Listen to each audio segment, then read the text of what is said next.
Welcome to hashtag This Is Me Stories of Living Heart First, a listening series by ARC, a Rainbow Collective. Here, we hold space for the tender, strange, and powerful ways in which people live creatively, love freely, and move through the world with heart first. In this noisy world, we are tuning into something deeper, who we are beneath the performance, the product, the labels. Today, I'm joined by Sreepoorna. Hello. Okay, how would you like to introduce yourself without mentioning your job or your role? Job or your role? Yeah, okay. I'm Sreepoorna, and I guess I like to write and I like to click. I like to capture and document the world. I like to understand it. That's always been like, I have a lot of questions always. So, yeah, that's sort of how I am. I question a lot. So, enjoy. I'll question you while you're questioning me. Because that's what happens with me. Like, I essentially have too many sort of curiosities and I don't have many of the answers.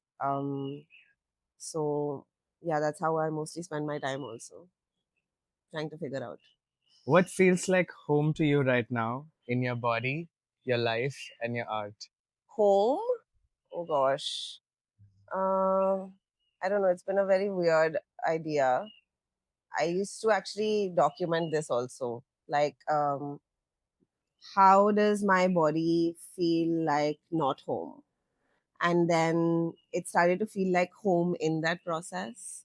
And so, yeah, I think wherever I am is probably where home is. But right now, so like the house that we're in right now, this one, every year I've been moving, okay? But now I feel like after this place, I'm feeling a little settled. I feel like I may not move for a while.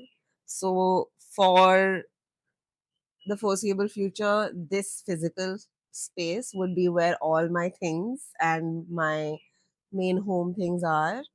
Um, but yeah, home is also where my mother is. Yeah, so she also moves around a lot, but wherever she is would also be considered home. Yeah.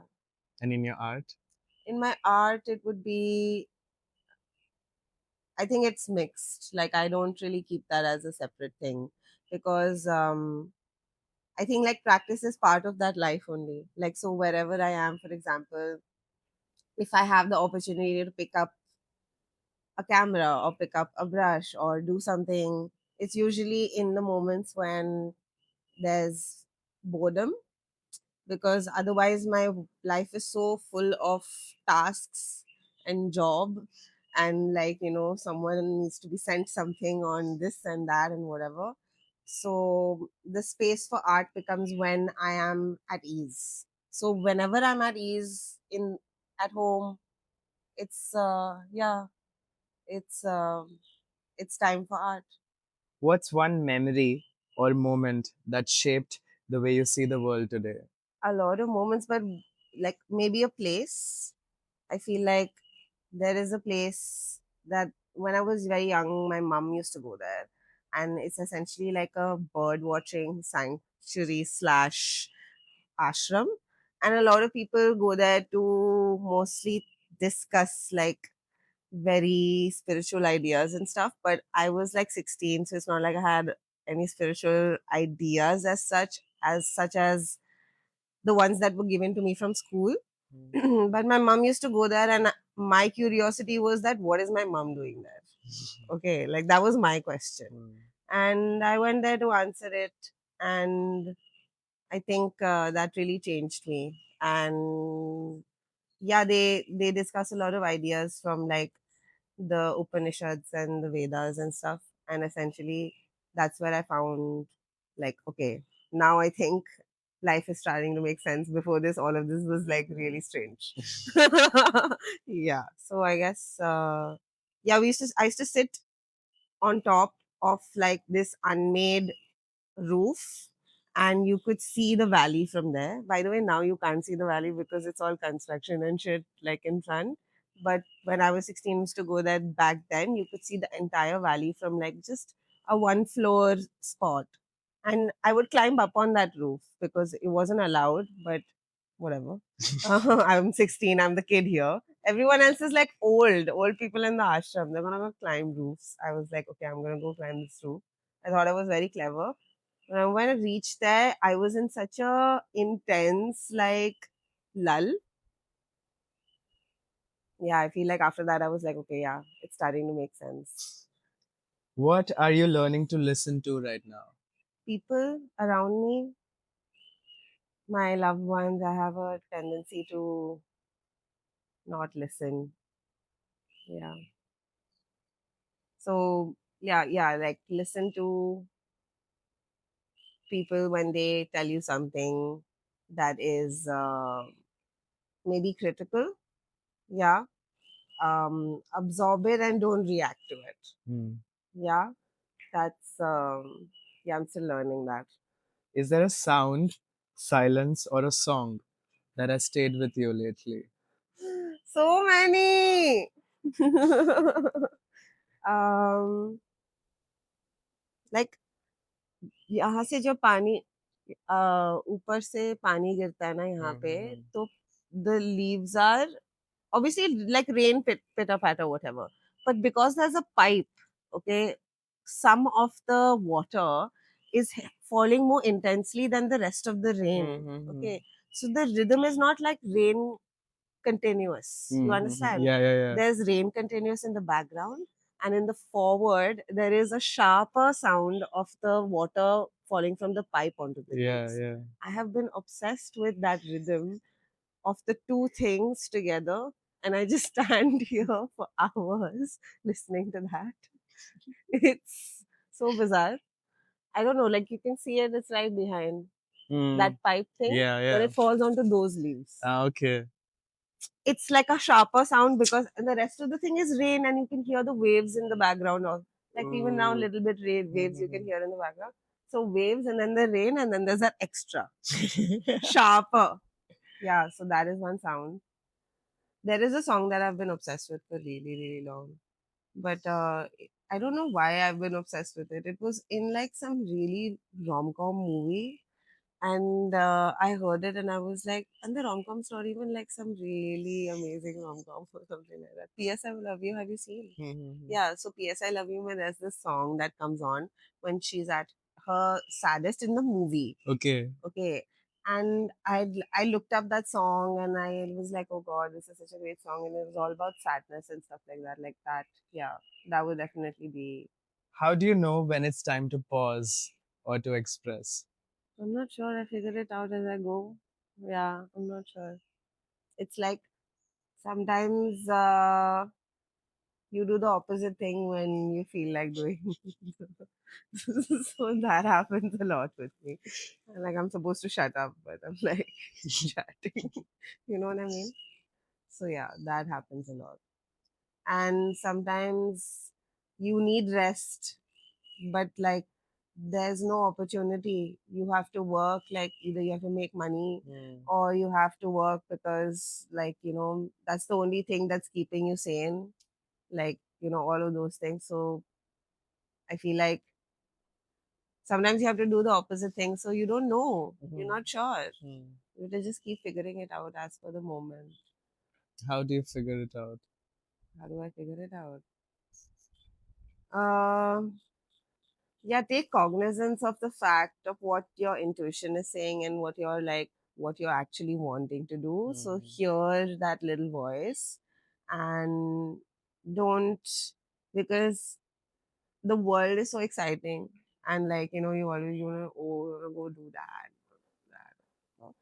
But sometimes something in your voice tells you like, actually, you know what, no, you don't have to go do that, you can also just go home. And then you're like, no, no, no, it's too exciting, you have to go out. And then yeah, so listen to that voice. Yeah, I think after I turned 30, which is going to sound like such a cliche, um that's when I started listening to that voice more and more and more. Yeah, mostly now I'm in this spot like one potato staring at the leaves. How does your queerness or your way of being different show up in how you live and create? everything, anything I do is basically a reflection of me. सब कुछ टेढ़ा मेढ़ा, कुछ मतलब सब कुछ fun, सब कुछ मतलब there has to be an element of you can't figure out what it is, in everything that I do. Or if you're trying to figure it out, it's going to make you feel like it's not the connections you've made in your brain before. That's because I always try to make connections that I haven't made in my brain before.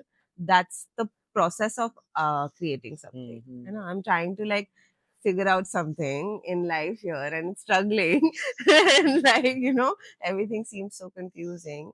And then when you go through an artistic process, like at the outside of that, you feel like okay, like I feel like a little bit more relaxed, calmer. I feel like I figured something out. Mm. And yeah, and then you keep doing that over and over again. I feel like so everything has an element of queerness, everything has an element of strange, everything has an element of what is happening here, like that it's there. And when people ask me questions and I ask them questions back, it's more fun.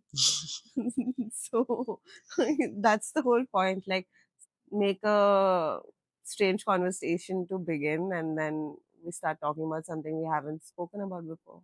What's one moment of queer joy or creative freedom that you hold close? Queer joy these days has become a very sexual experience for me. Mm-hmm. Yeah, becoming extremely slutty from a little. It's been so fun. I love it so much, but also at the same time, I'm like. So yeah, like in terms of like pictures and stuff, that like I click a lot of they're not sexual nudes, I would say, but they're more like um, we're all trying to figure it out together. So mostly I used to click me, or I would be behind the camera, or and click someone else. And a lot of times I would be in the frames also, but not as a person who's clicking. But now I'm clicking more from being much more part of the scene, Hmm. much more part in the frame, like much more into the subjects, like as a subject itself, like fully almost.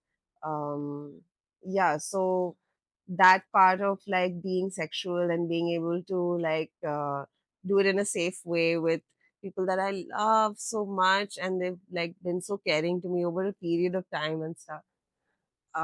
Yeah, that's been like definitely one for the books, recent one, Queer Joy. Yeah. But yeah, queer joy in terms of like being able to click the scene, that definitely had, because when I was super fucking sad, okay, and like super fucking alone, um like I went to the scene, which was the Halloween ball thing. Do you know which one I'm talking about? ARC, we did that. Correct. Yeah, yeah, yeah. Yeah. Monster Yes. Kiki Ball. Yeah. Yes, yes, yes. And I went there, and my objective was to just go and see what's happening and like, see the performances and whatever. And I took my camera there. Then I got too involved and I just like clicked a shit ton of photos. And that was like figuring out how I'm going to express my art within the queer scene a little bit. Like for me, that was like it came out of just being there, Yeah. right? And so yeah, capturing the scene and stuff like that also in terms of art and in terms of queer joy has been really fun for me. And in that process, like you also realize that you don't have to always go to the scene is always around. Mm-hmm. You just stay, be calm wherever you are, the scene is there, you know what I mean? So yeah, like managing queer joy or finding queer joy is not like something that I'm striving for. When it comes, it's like thank you. Who are your people, the ones that remind you it's okay to be exactly who you are? I guess my brother is definitely one of them, but even not him. I don't know. I feel like every one of us has some kind of adjustment we want to make into another. to like, like we try and be open and judgmental, but it's very hard. It's very hard.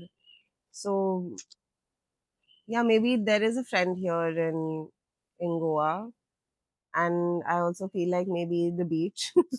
Can we include like Yes, yes. nature in it? Yeah. Because I think that's where I feel most like it's accepted me for who I am. And when I take my people, oh, best combination. When you take your people who mostly understand you and sometimes they don't, but mostly, like, they're your people. Okay. You take them into nature, Mm. that would be, is this okay? Yeah. Yeah, I feel like when you take them into nature, that would be the best optimum way of feeling like I've been accepted as who I am. Because that feeling of being, for example, in the water or being around friends, that's why I can't leave Goa, or I love living here in general, because there is that, you know, even when we're dancing, there is nature around us. Yeah. Yeah. So we are with all our people, we're dancing, but like, right, if you go a little bit, there's like a giant tree, and then there's like some beautiful little spot for you to come sit there. All of that is there here, which, yeah, makes me feel like, okay, I can be who I am. What are you weaving right now, personally, creatively, and communally? Personally, creatively, and communally. Are these three different things? I don't You can know. mix them up. Yeah, I can mix them up. Um, what am I creating? A safe space. Yeah, that's like what I'm trying. Sometimes you feel like you want a physical, actual space where you're like, okay, let's try to create an actual physical space which is going to be safe, and all of us can have access to it in some way, and we don't have to feel like we have to think too much to be going to that place, or it does it have some event going on, or does it have some, like, is it okay for me to go there because none of the friends are there? Like, all of those things should not be there. It can be like a physical actual space where we can literally step into at any point in time. um I don't know, maybe it's that. Like, there's this friend of mine who is has big dreams of opening a bar and stuff, like, right? What does that look like? What does that look like if I'm getting involved, right? um then there's also the space of like the online community or whatever, that kind of a space that like ARC is building, and there's so many other people also who's building. And I feel like online has also helped so many people just to like be feel like, okay, they're not alone. And online used to help me a lot even now, but I've kind of moving out of like the digital space now. I don't like looking at my phone. The TV outside does not work, by the way. It's not hooked up. I need to do that. Like, it's not a priority for me. Sometimes when my friends come and they want to watch the game or something like that, I'm just like, sorry guys, I haven't done that yet. Like, I will get to it at some point, but like that world is not as prioritized for me right now. I actually go into a physical job nowadays to work, and there's people there, like there's kids there, there's like, it's all whole thing happening there. So yeah, like I feel like I now need like to create like a physical, tangible space where everyone can feel like they can. So people's homes, maybe people's an actual physical bar, maybe yeah, it has to figure out it on its own, but at the same time we all have to strive for it. Like it's like we need to dream big and big and big, so something comes out of it like at the end of the day. What's something you have unlearned that's helped you live more freely? I don't know, so many things. Like, it's okay to kiss a girl, don't like, it's not something that you're supposed to like hide. You can just kiss a girl and it's fine. Like, nothing's gonna happen, you know? No mountains are going to erupt. Like, you know what I mean? yeah, because I think I knew I was queer when I was like 4 or 5 years old. Honestly, I know it may sound odd, but I knew that I was into women when I was too young, like super young. Okay. And I was like doing shit innocently, how children explore each other or whatever. Back then also at like 4 5 years old, और तभी मुझे बता दिया गया था कि mountains will erupt if you kiss girls. So don't do it. It's the worst thing, it's going to change you. It's not the correct thing to do. It's unhygienic. It's like, so many random things to just make me stop doing it or whatever. And did I? No. Nothing happened. I just did it in secret. Yeah, so that, like, when I unlearned that, I was like, I don't need to do it in secret anymore. Fuck it. It's fine. Life changed. Then I was like, yeah. Right. That's what happens. I think. I think. Finish this sentence. Hmm. This is me and I dot dot dot. This is me, and I am trying to live one day at a time, make the most of the moment that I have in front of me. Thank you, Sreepoorna, for letting us into your world, your heart, and your creative rhythm. Before we end, you want to like tell everybody what you do Yeah. in life. I do so many things. It's Tell like all a of them. collage that I'm making right Let's now. go. Yeah, so in the mornings, usually I work with like kids. The kids have basically they're either like have some learning disability, or they're certainly on the spectrum, or they were gay and they can't go to school because they were bullied, traumatized. So they come to the school. It's a bunch of parents who started it. So yeah, I go teach them. Then I photograph. I try to get as many gigs as possible, really. But these days, in the lean period, as they say, it's a little chill. But I'm still enjoying clicking. Yeah, and like this new thing that I started with, I have never clicked food and beverage before, and I've started clicking food and beverage is inanimate objects. Okay, like we are clicking here people who have expression, movement. There's like so much happening, and you have to find a moment there to capture, which I think is quite hard. The food and beverage is waiting for me. It is designed. It is someone has gone over it to make sure every grain of whatever rice is like in the right spot, and I'm just going in there and clicking and feeling like, wow, that was yeah. But yeah, that's been one other collage. I click people. Yeah, mostly create art, and when I try to write as much as possible in terms of poetry, that's been like always the main thing that comes to me easily, and it comes to me often. Singing is something that I try to practice. So I've instilled a once a week policy now because it was falling off the wayside. Yeah, but these are the things that I do. To everyone tuning in, thank you for listening, feeling, and being here. Keep creating, keep becoming, and always live heart first. See you next time on #This Is Me. So cute! I love it. Done.